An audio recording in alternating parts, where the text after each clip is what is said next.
Millionaire took his ugly secretary to dinner as fake wife, stunned when she became a goddess. Hello, everyone. Before we begin today's story, I have a small favor to ask. Please hit subscribe and turn on the notification bell so you never miss our channel's new videos. It is quick, free, and the best way to support us in bringing you more dramatic stories. Your support means the world to us. Where are you watching from?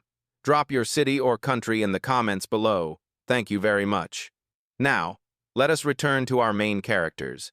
The evening began with a storm of emotions hidden beneath the glittering lights of Manhattan. Inside the grand dining hall of the Waldorf Astoria, every table was draped in ivory linen. Every chandelier sparkled with golden light, and every guest seemed dressed like royalty. To the crowd, it was simply another engagement dinner for one of the city's elite families. To Alexander Reed, a 35-year-old self-made millionaire in finance, it was a battlefield. Alexander's ex-fiancée, Vanessa, was celebrating her engagement tonight. The woman who once promised forever had left him for a European venture capitalist. Tonight's dinner was not just a social event, it was a chance for him to prove to the same crowd that he had moved on, stronger than ever. But to do that, he needed someone on his arm. Not just anyone, but a woman who could silence whispers and capture attention. That was why, 2 nights earlier, Alexander had made an unthinkable proposal in his corner office high above Park Avenue. Across from him sat Clara Hayes, his longtime secretary. Clara had been with him for 5 years, competent, loyal, yet invisible to most of the glamorous world Alexander lived in. She wore plain suits, tied her hair in a tight bun, and always kept her head down. Many in the office whispered cruelly, calling her ugly, a woman better suited for filing cabinets than ballrooms. But Alexander knew she was trustworthy. He had asked her to play the role of his fiancée, just for the dinner. "Think of it as a contract," he said flatly, sliding a folder across the desk. "You will attend the event with me, pretend to be my partner, and in return, I will triple your annual salary and settle the medical debt you have been hiding from me." Clara had frozen. Her mother's hospital bills weighed on her shoulders like chains, and every paycheck she earned disappeared before she could even think about herself. The thought of standing next to Alexander in front of New York's wealthiest crowd terrified her. Yet, desperation left no room for refusal. With trembling hands, she signed the contract. And so tonight, as the limousine rolled up to the hotel entrance, Clara sat beside Alexander, staring at her reflection in the tinted window. She hardly recognized herself. At his insistence, a stylist had worked on her for hours. Loose waves of chestnut hair framed her face. A silk gown hugged her figure, and the faintest trace of makeup brought out eyes she never thought were beautiful. Alexander glanced at her briefly, his expression unreadable. "Remember," he said in a low voice, "this is only for show. You are my fiancée tonight. Do not let anyone think otherwise." Clara swallowed hard, nodding. The words, "fake wife," echoed in her mind like a warning, and yet, for the first time in years, a spark of confidence flickered in her chest. When the driver opened the door, the golden light of the hotel spilled inside. Clara stepped out, and the world seemed to stop. Gasps rippled through the crowd gathered at the entrance. The ugly secretary was gone. In her place stood a woman radiant and breathtaking, every inch a goddess. Alexander, who had expected her to simply blend into the background, felt his chest tighten. For the first time, the man who orchestrated this charade was the one caught off guard. The murmurs in the grand ballroom followed Clara and Alexander as they stepped through the gilded doors. Every head turned. Men whispered to their companions. Women narrowed their eyes with a mix of envy and suspicion. Only hours ago, Alexander had expected to endure the night with polite nods and shallow toasts, just to prove that his ex-fiancée Vanessa no longer had power over him. But now, with Clara on his arm, radiant as the lights overhead, the room itself seemed to change. Clara could feel it too. Each step across the marble floor felt heavier, her heart pounding as she clutched the evening clutch bag that the stylist had pressed into her hands. She had promised herself she would only play the role of a fake wife, just long enough to get through the dinner. But the eyes on her, the whispers rising like a tide, made her skin prickle. At their assigned table near the stage, Alexander pulled out her chair. His gesture was smooth, rehearsed, but the slight pause in his hand betrayed what he was truly feeling. For years he had looked at Clara as invisible, a shadow who kept his world running quietly. Tonight, she was different, and he was not the only one who noticed. Vanessa, the woman who had once shared Alexander's bed and future plans, arrived on the arm of her new fiancé. She wore diamonds like armor and smiled as though nothing could touch her. But when she caught sight of Clara, her smile faltered for a heartbeat. Alexander saw it. He leaned closer to Clara and whispered, "Hold your head high. Remember, you are my fiancé tonight. Every person here must believe it." Clara lifted her chin, forcing herself to breathe. She had survived late nights of endless typing, balancing hospital bills, and the cruel laughter of colleagues. Tonight, she told herself, she could survive this charade too. The evening unfolded in waves of toasts and speeches. Crystal glasses clinked, chandeliers sparkled, and waiters floated between tables with silver trays. Clara listened politely, trying to mimic the grace of the women around her, but her fingers kept Christ, brushing the edge of the silk gown, grounding herself in reality. Then came the moment Alexander had dreaded. Vanessa approached their table with a smile too sharp to be sincere. "Alexander," she said sweetly, "what a surprise to see you here. And who is this vision beside you?" Clara froze. She had practiced introductions in her head, but under Vanessa's piercing gaze, her voice caught. Alexander did not hesitate. He slipped his arm around Clara's shoulders and said firmly, "This is Clara Hayes, my fiancée."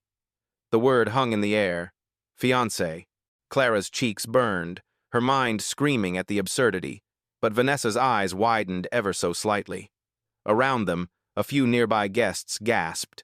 The role was no longer a secret between them. It was a declaration. Vanessa laughed lightly, but the sound was brittle. "How wonderful," she said. "You move quickly, Alexander. I suppose true love cannot wait." Her words dripped with mockery, but Alexander's jaw tightened. He raised his glass. "On the contrary, Vanessa, sometimes it takes years to realize what has been right in front of you all along." His gaze lingered on Clara as he spoke, and though it was only part of the performance, a flicker of warmth stirred in her chest. The dinner pressed on, but Clara could not shake the storm of emotions inside her. Every compliment from strangers, every questioning glance, only reminded her of the truth: she was not his fiancée. She was a secretary wearing borrowed silk, a woman bound by a contract, not a promise. And yet, as Alexander guided her through the crowd, introducing her with steady confidence, she felt something shift. For the first time, she was not the overlooked assistant in the corner of the office. She was standing at his side, and the world saw her. By the time dessert was served, Clara excused herself to the powder room. Alone in front of the mirror, she touched her reflection, barely recognizing the woman staring back. Was this truly her, or just a role she was destined to play until the night ended? Outside, Alexander waited, scanning the crowd, his mind sharper than ever. Tonight had begun as strategy, a game of appearances. But now, watching the room respond to Clara, he realized the rules of the contract were already slipping through his fingers. When Clara returned from the powder room, her heart was still racing. She had splashed cool water on her face, whispering to herself that it was only one night, only a role she had agreed to play. But the echo of Alexander's words, "This is Clara Hayes, my fiancée," refused to leave her mind. She slid back into her seat at the table, careful not to meet the curious stares of strangers. Alexander leaned toward her, his voice low, steady. "You handled yourself well," he murmured, "but you need to remember the rules. We signed an agreement, Clara. There are boundaries we cannot cross." The memory of that contract returned with brutal clarity. 2 days ago, in his office, Alexander had spelled out the conditions like a lawyer presenting terms. Clara could almost hear his voice again. 1. You will attend the engagement dinner as my fiancé. Smile, nod, and speak when spoken to. 2. You will not reveal the truth of our arrangement to anyone, under any circumstance. 3. You will not confuse this role with reality. This is not love, Clara. This is a performance. And 4. Once the evening ends, we return to our professional relationship as if nothing happened. At the time, she had nodded quickly, desperate for the money he promised, desperate for a way to lift her mother's medical debt from her shoulders. But now, sitting under the golden chandeliers with Alexander's arm brushing hers, the words felt heavier than they had before. Clara forced a small smile. "I remember the rules," she said softly. "Do not worry, Mr. Reed. I know my place." But even as she said it, Alexander studied her face with a flicker of something unspoken. For years he had trusted Clara with his schedules, his meetings, even his private frustrations with shareholders. She had always known her place until tonight, when the world seemed determined to pull her out of the shadows. The speeches ended, and couples began to rise, drifting toward the dance floor as the orchestra played a slow waltz. Alexander stood, offering his hand. "Come," he said. Clara hesitated. Dancing had not been in the contract, but refusing in front of Vanessa, in front of all these watchful eyes, would undo everything. She placed her hand in his, and he guided her to the center of the floor. The music swelled, violins painting the air with delicate notes. Alexander's hand rested at the small of her back, his movements precise and practiced. Clara struggled at first, stepping on his shoe once, then twice. Heat rose to her cheeks, but Alexander only chuckled under his breath. "Relax," he said. "Follow my lead." She tried again, letting him guide her across the polished floor. Slowly, her body adjusted, finding rhythm in the rise and fall of the music. For a fleeting moment, she felt weightless, as though the world had fallen away and there was only the two of them. Then Alexander leaned closer, his voice barely above a whisper. "Remember the contract, Clara. We are playing a part, nothing more." Her chest tightened. He did not need to remind her. The contract was ink on paper, binding her to this illusion. But the warmth in his hand, the way his eyes lingered on her longer than necessary, spoke a truth that no document could erase. As the waltz ended, applause rippled through the room. Vanessa's gaze followed them, sharp and calculating. Clara could feel it like a blade against her skin. The contract had been meant to protect them from scandal, to keep emotions out of the equation. But already, the lines were blurring. Back at the table, Alexander raised his glass for another toast. Clara watched the golden liquid catch the light, and she realized that the paper contract in his office had not prepared her for this. The stares, the whispers, the way people suddenly saw her not as invisible but as someone worthy of standing beside him, and deep inside, a question began to form, one she dared not voice aloud. If everything was only pretend, why did it feel so real? The night at the Waldorf Astoria was only the beginning. Once the spotlight had touched Clara, there was no turning back. Alexander knew that if their arrangement was to withstand the eyes of New York society, Clara would need to do more than wear a borrowed gown. She would need to walk, speak, and carry herself as though she belonged in his world. 2 mornings later, Clara found herself in a sleek black car gliding down Fifth Avenue. Beside her sat Alexander's personal assistant, a woman named Evelyn with sharp eyes and a sharper tongue. On her lap rested a thick folder labeled Preparation Schedule. Clara swallowed hard as Evelyn flipped the pages like a drill sergeant preparing a soldier for battle. "Lesson 1, Evelyn announced. "Table etiquette. Forks, spoons, glasses, the works. Lesson 2, small talk with investors. You will learn to smile without promising anything. Lesson 3, wardrobe. We will fix the disaster you call your closet." Clara's cheeks flushed, but she forced herself to nod. The money Alexander had promised was real. Her mother's hospital bills could not wait.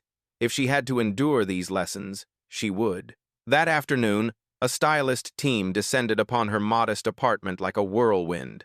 Dresses in shades of midnight blue, ivory, and crimson replaced her plain blouses and gray skirts. Heels lined the floor in neat rows, and for the first time in her life, Clara slipped her feet into shoes that cost more than her monthly rent. She nearly toppled on her first steps, clutching the back of a chair for balance, while Evelyn sighed in exasperation. Again, Evelyn barked. "Head up, shoulders back. You are not fetching files in an office anymore. You are the fiancé of Alexander Reed." Clara stumbled, then steadied herself, a nervous laugh slipping out. "I am sorry. I am trying." Alexander appeared in the doorway, watching silently. His eyes scanned the scene, the gowns, the jewelry, the way Clara bit her lip as she tried to master the simple act of walking in heels. He had expected her to resist, to hide behind her old life, but she was trying, truly trying, and something about that effort stirred an unexpected respect in him. The following days blurred into a montage of transformation. Clara sat at polished dining tables in Alexander's penthouse, balancing champagne flutes, while Evelyn quizzed her on stock market news. She practiced greetings in front of a mirror, adjusting her tone until her voice carried warmth without weakness. She stumbled through charity banquets, mispronouncing the names of French hors d'oeuvres, drawing laughter from waiters that made her blush. Yet, each mistake carved away her fear bit by bit. One evening, Alexander called her into his study. Stacks of contracts and financial reports lay scattered across his desk, but he pushed them aside. "Sit," he said, gesturing to the chair opposite. Clara obeyed, smoothing her borrowed dress nervously. "You are improving," Alexander admitted. His voice was calm, almost reluctant. "But remember, appearances matter. In my world, one mistake can destroy everything." Clara met his gaze, her eyes steady. "Then I will not fail. I signed your contract. I know what is at stake." For a moment, silence stretched between them, broken only by the distant hum of the city through the glass walls. Then Alexander leaned back, studying her with an intensity that made her pulse quicken. The next test came faster than Clara expected. Alexander took her to a charity gala hosted by the Metropolitan Museum. The hall shimmered with chandeliers, paintings worth millions lining the walls. Clara's nerves rattled as cameras flashed and reporters called Alexander's name. At one point, a journalist stepped forward, microphone raised. "Mr. Reed, this is your fiancé? Quite the surprise. When did this romance begin?" Clara's breath caught. This question had not been on Evelyn's list. But before panic could overtake her, Alexander slipped his hand over hers. His thumb brushed her knuckles, a small signal of reassurance. Clara forced a smile and answered softly, "Sometimes the best things happen quietly, without the world noticing, until now." The reporter blinked, then smiled, jotting down her words. Alexander's lips curved in the faintest grin, approval shining in his eyes. Later that night, when the gala ended and the car doors closed behind them, Alexander finally spoke. "You surprised me," he said. Clara exhaled, tension leaving her shoulders. "In a good way, I hope." Alexander turned his gaze toward the city lights, but his voice was firm. "Yes, in a very good way." For Clara, the realization struck deep. Each lesson, each stumble, each carefully chosen word was pulling her into a life she had never imagined. Yet with every step, she wondered, was she simply playing a role, or was she slowly becoming someone new? The following week brought a new challenge. Alexander and Clara were invited to the annual Black and White Charity Gala at the Plaza Hotel. This was not just another social event. It was a gathering of New York's wealthiest investors, media magnates, and political figures. For Alexander, it was an opportunity to secure new partnerships. For Clara, it was a test she had not been warned about. As they stepped into the ballroom, Clara could feel the weight of the crowd pressing in. The chandeliers glittered above like constellations, while violins filled the air with a regal melody. Cameras flashed as reporters snapped photographs of Alexander Reed, the millionaire, financier who always commanded attention. But tonight, their lenses lingered on Clara, the woman no one had expected at his side. At first, everything seemed smooth. Alexander guided her through introductions, his hand steady at her back. Clara repeated names, smiled politely, and managed not to trip over her gown. She thought she was surviving the night, until it happened. Near the center of the ballroom, a well-dressed older man with silver hair approached them, drink in hand. He was one of Alexander's investors, Mr. Dunham, a man notorious for his sharp tongue and cruel humor. He gave Clara a dismissive glance before smirking. "So this is the new fiancé? I must admit, Alexander, she looks different from the women you usually bring. Where did you find her? A secretary's desk?" A ripple of laughter spread through the nearby guests. Clara froze. The words struck like a slap, reopening every wound she had carried for years. Ugly, plain, invisible. She had heard it all before. For a heartbeat, She wanted to vanish into the marble floor. Alexander's jaw tightened, his eyes flashing with anger. But before he could respond, Clara drew in a breath. Something inside her pushed back against the humiliation. She straightened her shoulders, lifted her chin, and spoke clearly. "Mr. Dunham," she said, her voice calm but steady, "you are correct. I was Alexander's secretary.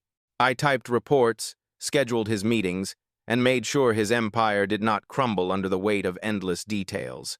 Perhaps it is not glamorous, but it is real work. And it taught me one thing, that strength does not come from wealth or diamonds. It comes from dedication. That is something I bring into every room I enter." The laughter died instantly. The small circle of onlookers fell silent. Mr. Dunham blinked, his smirk fading as he shifted uncomfortably. Clara's words had cut sharper than any insult he had meant to throw. Alexander stared at her, stunned. He had expected her to retreat, to let him defend her. Instead, she had stood tall, using the very truth of her past as her shield. Pride swelled in his chest, a pride he had not felt in years. A moment later, applause broke out from a woman across the circle. Then another guest nodded approvingly. Within seconds, the awkward silence turned into murmurs of admiration. Clara Hayes, once the invisible secretary, had claimed her place in the spotlight. Alexander leaned close, his voice low but filled with something new. "Well done," he whispered. Clara's heart pounded, but she allowed herself the faintest smile. She had not planned the speech. It had risen from the core of her. From every day she had endured being overlooked and underestimated. Tonight, she had proven she was more than a placeholder. She was someone who could stand beside Alexander, not behind him. The rest of the evening unfolded differently. Guests approached Clara not with suspicion, but with curiosity. They asked her questions, listened to her answers, and some even praised her composure. Even Vanessa, watching from across the room, could not hide the flicker of unease in her eyes. When the gala ended and the limousine carried them back through the city streets, Clara sat in silence, staring out at the lights that blurred against the glass. Her chest still ached from the encounter, but a strange warmth filled her too. She had faced humiliation and turned it into respect. Alexander broke the silence. "You realize what you did tonight, do you not?" Clara glanced at him nervously. "I embarrassed you?" His lips curved into the faintest smile. "You impressed them, and you impressed me." Clara's throat tightened. For a moment, she wanted to believe the warmth in his voice meant something more than gratitude. But then she remembered the contract, the rules. She looked away quickly. Still, she could not deny what had happened. The charade had forced her into the spotlight, and she had survived it. Perhaps even conquered it. And deep down, she knew that the line between performance and reality was beginning to blur, no matter how many rules Alexander had set. The limousine carried them through the glowing city long past midnight. Clara sat quietly, her hands folded in her lap, still replaying the moment she had confronted Mr. Dunham at the gala. Her pulse had slowed, but the weight of what Alexander had said, "You impressed me," echoed in her chest. Alexander, however, seemed lost in thought. He stared out the tinted window, his jaw tight, his fingers drumming lightly against his knee. The silence between them grew heavier with each passing block, until finally he spoke, his voice low. "Do you know why I asked you to do this?" Clara turned toward him, startled. "To make Vanessa jealous? To prove you moved on?" He let out a short breath, almost a laugh, but it lacked humor. "That was part of it, but there was more. I needed someone who would not betray me, someone I could trust to keep appearances without asking for anything in return." Clara frowned. "You have so many people around you. Why me?" Alexander shifted, his gaze still on the city lights. For a moment, his expression softened in a way Clara had never seen. "Because everyone else has an agenda. Investors, socialites, even family. They all want a piece of me, my money, my reputation, my power. But you never wanted any of that. You were content to sit behind a desk and do your job. That is why I chose you." Clara's chest tightened. She had never expected him to admit something so raw. For the first time, she glimpsed the loneliness hidden behind his carefully built armor. The car slowed as they reached Alexander's penthouse. They stepped into the marble lobby, rode the private elevator in silence, and entered the vast, glass-walled living room overlooking the skyline. Clara set her clutch on the counter, unsure whether she should stay or retreat to the guest suite. Alexander poured himself a drink, amber liquid catching the light. After a pause, he poured another and set it gently in front of her. "You earned it," he said simply. Clara accepted the glass, though she barely sipped. Her eyes roamed the room, the polished floors, the artwork on the walls, the perfection of it all. And yet, it felt strangely empty. "Does it ever get lonely here?" she asked, before she could stop herself. Alexander's hand froze around his glass. He did not answer right away. Then, in a voice barely audible, he said, "Every night." The honesty in his tone sent a shiver through her. Clara had always seen him as unshakable, untouchable, a man who thrived in boardrooms and gala halls. But here, in his own home, he was just a man haunted, isolated, and vulnerable. She set her glass down gently. "You do not have to do this alone, you know." Alexander looked at her then, his eyes searching hers. For a moment, the distance between them seemed to collapse. But just as quickly, he straightened, his walls snapping back into place. "Do not read into this, Clara. We still have a contract. Remember the rules." Clara nodded, though her heart ached. She told herself she understood. It was only pretend. Yet she could not deny the warmth she felt for him, the way her chest tightened when he revealed pieces of his true self. Later that night, she lay awake in the guest suite, staring at the ceiling. The memory of his words replayed endlessly. Every night, behind the millionaire's cold exterior, there was a man who feared being abandoned, a man who carried scars no contract could cover. Clara realized then that the line between their roles was no longer clear. She was supposed to be a fake wife, a symbol of convenience. But as she remembered the flicker of vulnerability in Alexander's eyes, she knew something was changing. And no matter how many times he reminded her of the contract, the truth was undeniable.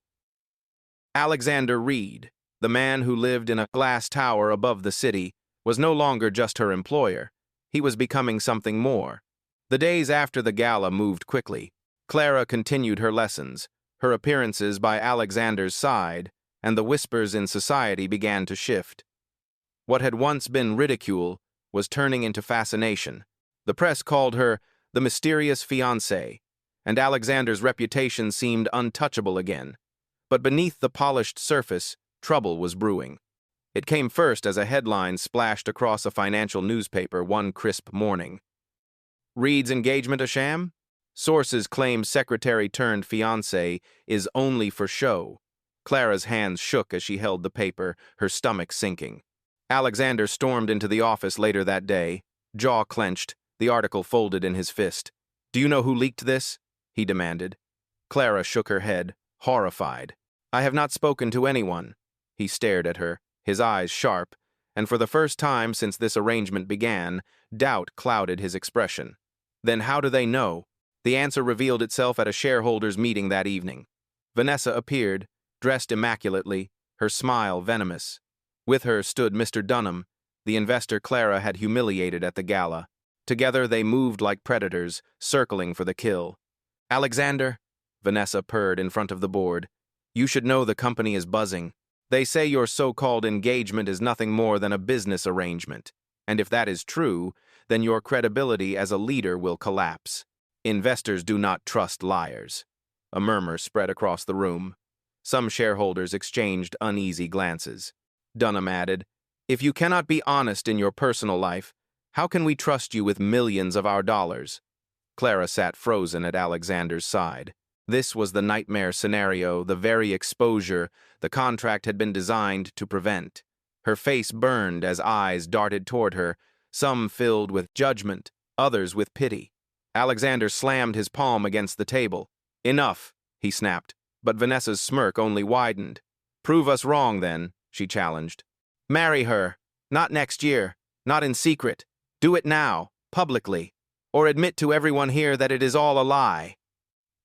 The room erupted in voices, questions, demands. Alexander's gaze flicked toward Clara, his mask of control slipping for the briefest moment. She saw it, the fear of losing everything he had built.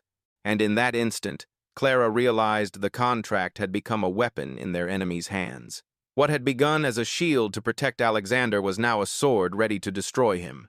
She lowered her eyes, shame washing over her.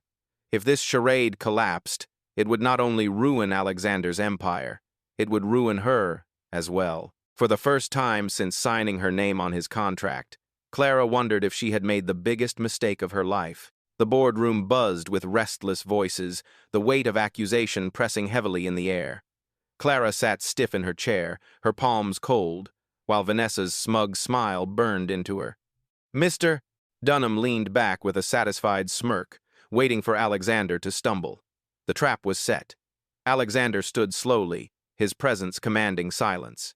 His dark eyes swept the room, landing on each shareholder, each whispering voice. For a moment, he looked at Clara, and she saw the storm inside him, the battle between the contract they had signed and the truth that no longer fit within its lines. When he finally spoke, his voice was steady, powerful. "You question my integrity? You dare suggest that I would fabricate something as sacred as a commitment? Let me be perfectly clear. Clara Hayes is not a prop. She is not a performance. She is the woman I choose to stand beside me." Gasps rippled across the table. Clara's heart stopped. This was not in the script. Vanessa narrowed her eyes. "Bold words, Alexander. But words are cheap. Where is your proof?"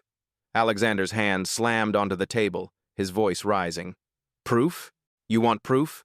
He turned toward Clara, his gaze locking onto hers. The weight of the moment pressed down on both of them, but there was no hesitation in his next words. "I do not want to pretend anymore. Clara, marry me. Not as a contract, not as a facade. Marry me for real." The boardroom erupted. Some shareholders shouted in shock. Others leaned forward eagerly. Vanessa's face drained of color, her smile vanishing. Dunham sputtered, struggling for words. Clara's breath caught in her throat. She stared at Alexander, her pulse hammering. This was impossible. Only days ago, he had reminded her again and again that it was only a contract, that there were rules they could not break. And now, in front of everyone, he was tearing the contract to pieces. Her lips parted, but no words came. Alexander moved closer, his voice softening though the room still buzzed with chaos. "I know what I said before. I know I told you this was only an arrangement. But I cannot keep lying. You stood up for me when no one else would. You showed strength when others mocked you. And tonight, I refuse to let anyone reduce you to anything less than what you are." His eyes shone with something Clara had never seen before. Raw honesty. The silence that followed felt endless. Then, slowly, Clara rose to her feet. Every gaze in the room pinned her in place, but her focus never left Alexander.